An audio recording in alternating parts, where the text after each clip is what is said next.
So this is part 2 of me hunting Joe Rogan. Hopefully you listened to part 1, otherwise this won't make that much sense. So the prior video, if you want to go and listen to it, was part 1. Please like and subscribe and do all those other lovely things, that would be wonderful. It felt good to be back in my wolf form as we charged through the undergrowth of the land around us. Fen and I were the perfect twinned creature in flight. We were growling and snapping at the late night beasties that were annoying us by flying around our ears when we stopped. This was fun, and we would hole up for the night close to the lodge to follow the hunt into the mountains the following day. I'd arrived at my spot in front of the lodge a few hours ago. I had no way of knowing the time, so I assume it was a few hours. It felt like a fucking lifetime ago to me. I get bored easy, to be honest, and the fun was happening in the lodge. Great smells were coming from it, and I could hear the people having fun. I was just ADHDing away, to be honest. It was difficult to stick to the plan, but then it happened. I saw the front door open and a guy swagger out. He sat on the veranda and took a swig from a can. This was a little unfair that I had to sit there in the rain while he sat there just enjoying the evening. The fresh rain was not an issue for the wolf, but it was on and off all the time. You would get almost dry and then it would pour down again. It was not like normal rain. It was like the sea was trying to take back the land by parachute drop. And 100 yards away was a warm, cosy building serving nice-smelling food, and I could also sense the Lafroig single malt that I love so much. So tempting. The man on the steps looked like a proper outdoorsman, and in his right hand he held a can from which he drank. You could see that this man was seemingly cut from teak. A tough hombre, I'm sure. The door opened for a second time and another man came onto the deck and hollered a greeting to the seated man. It was him, the Joe Rogan. They laughed together and the conversation turned to the thoughts of the next day hunting as they discussed the where, the when, ifs and whats. Well, I could actually get this over with right now. I started to walk over to them from the opposite side of the track. It took a while for them to notice the wolf strutting over to them. I was slow and quiet, and they were immersed in their own world. What was the threat to them at this moment in time? Nothing. Nothing was coming near this lodge, was it? The other man took a huge drink from the tin. It was only coffee, and he looked directly at me in that moment. Joe continued to chat, but the man who noticed me had completely switched off.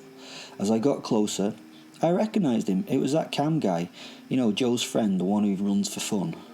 Well, Cameron just held the can to his lips and kept his eyes directly linked to mine. He wasn't scared, he was just weighing up the moment. He really was not scared that an 8-foot-tall black wolf was wandering towards him. He smelt unsure, but not of fear. Joe continued speaking, but Cameron slowly reached out his hand and touched him on the knee and nodded towards me. Joe quietened and turned his head. His eyes fell on the wolf. He raised the peak of his cap with a finger to take in the whole of me. This time I felt a little shiver of fear, but it was controlled, and he seemed to have a simple interest in what would happen in the next few moments. I think he had a lot of trust in his friend.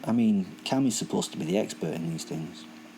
So I transformed before them, taking on my werewolf form. I didn't break my stride. This caused a different reaction. As well you can imagine, Cameron now slowly got to his feet and uttered the less than worthy onomatopoeia, "Whoa." I smiled, let them feel my rage verbally, and tore into the two of them. I shook my head and sat and stared at the personless veranda. How my mind wanders at times. I had to lie in the rain and wait for the following morning. I had a plan as to how I wanted this to go down. I wanted to hunt the hunters themselves in the wild and make the people realise that the natural world, even the slightly unnatural world, can kick your ass. The following morning I trotted behind them as an ATV took them out to a drop-off point, and then they set off into the mountains. This was so super exciting. There was just the two of them. This was going to be the best thing ever. They walked into the hills for a couple of hours and I followed them closely. Well, I followed them close enough for me to keep an eye on them. The hills were full of sounds of the horny bulls. Have you ever heard a horny elk? The sound is, well, super unnatural, to be honest. People call it a bugle, and it does sound like a poorly played bugle. After being dropped off, I followed them for a couple of hours as they made their way into the mountains. The two hunters now sat in a stand a little higher than the open area where a buck sat. He was a big old motherfucker, and his prongs were large and spread wide. I guess he weighed about 1,000 pounds. So hefty. Not a record breaker, but he was acting like one. He was screaming at his bitches, not letting them wander off. I was now sitting naked in the bushes with the annoying flies in a cloud around me. They were seated at some distance with rangefinders and binoculars watching them. They were going to take this one. I watched them in my human form with my posit. I could close my eyes and be inside my wolf soul fence head as he followed them invisibly. They were getting themselves into range for the strike, and it was time to make that strike for them. I brought Fen back into my body and formed the wolf. I stalked the beast through the low-growing vegetation. I was on my own and would have to get to it and bring it down cleanly and quickly. If I spooked him, he might get away, and I could not let that happen. I had to ravage him, kill him almost instantly, so the guy's got no time to prepare and loose an arrow shot.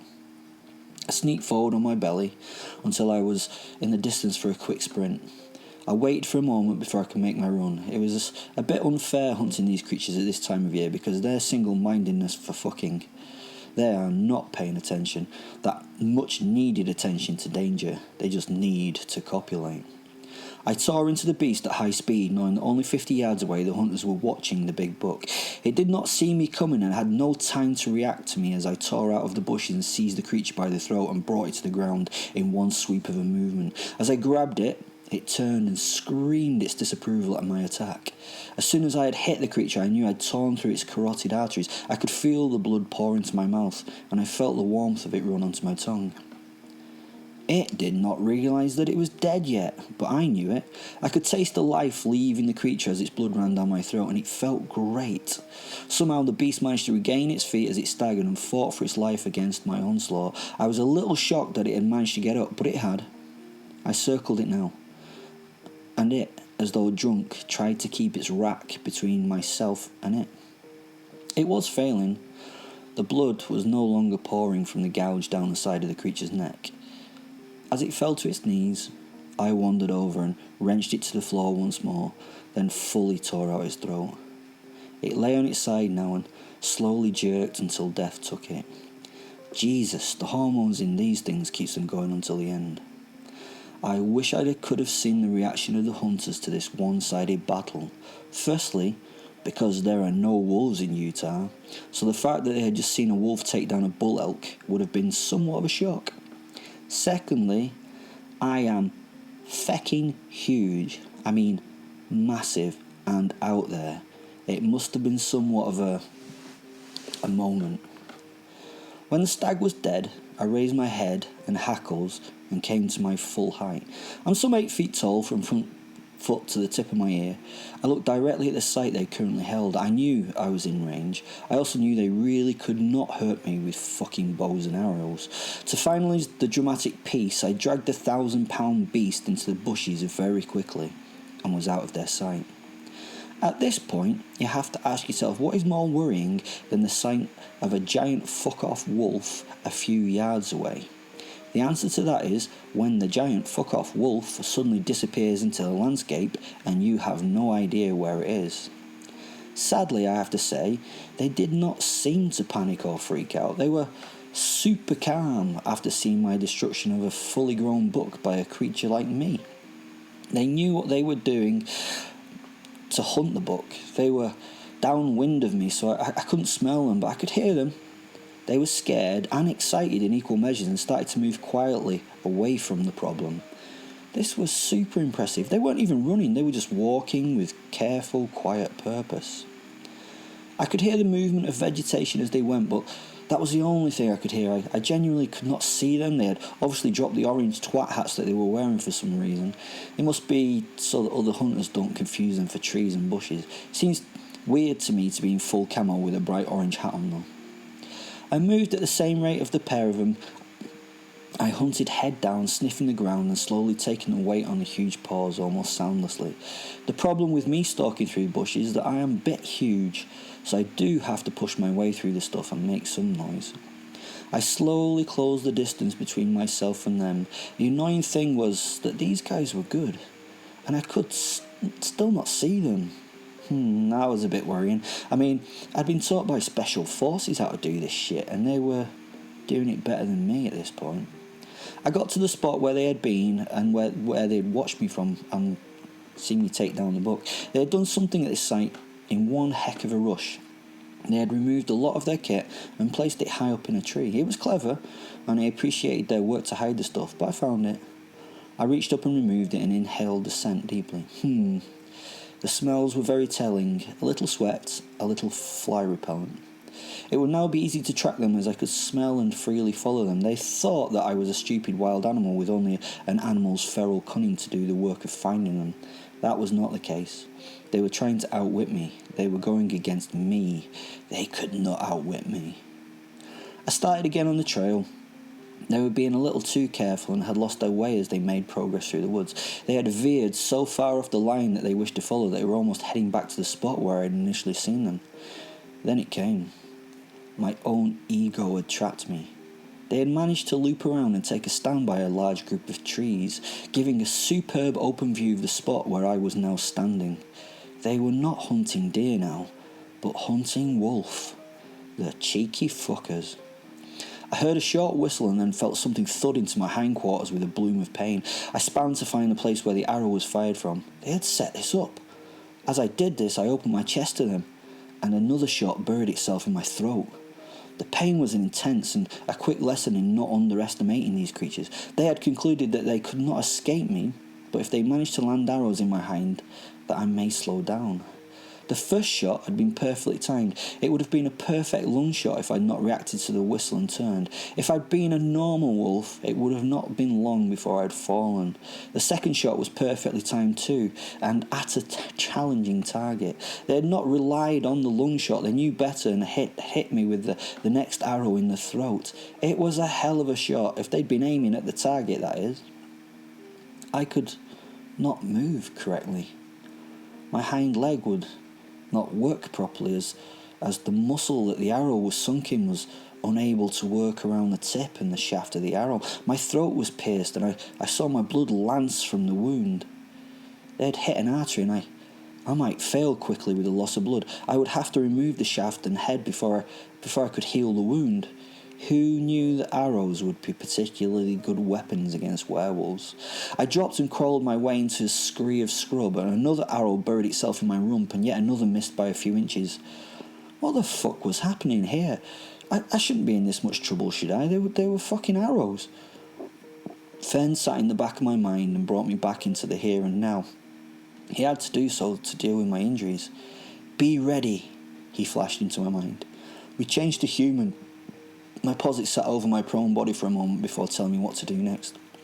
We need to take those two out of your arse first. They should heal pretty quick. The one in your neck is a little more worrisome. We need to take that out quick and put pressure on it while it heals, otherwise you will pass out and those dicks over there will escape. They are not coming to check on the kill. They are not that stupid and are now getting out of here as fast as their little fat human legs can carry them. If they get away, you will have millions of people listen to the moment that you were humiliated on his fucking podcast. You want that? I did what he said, sitting up and spitting blood. I grabbed at the blood-slicked arrow shafts. They were made of a metal material I did not recognise, so were super slippy, and it took a few yanks to remove the first one from the thigh. I felt light-headed as I grabbed the other arrow, blood pissed out all over the ground. Not yet, Will. Let that wound heal before we get the other fucker out.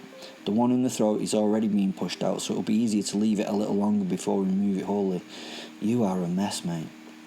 I roared, a pretty guttural human roar, even for a man.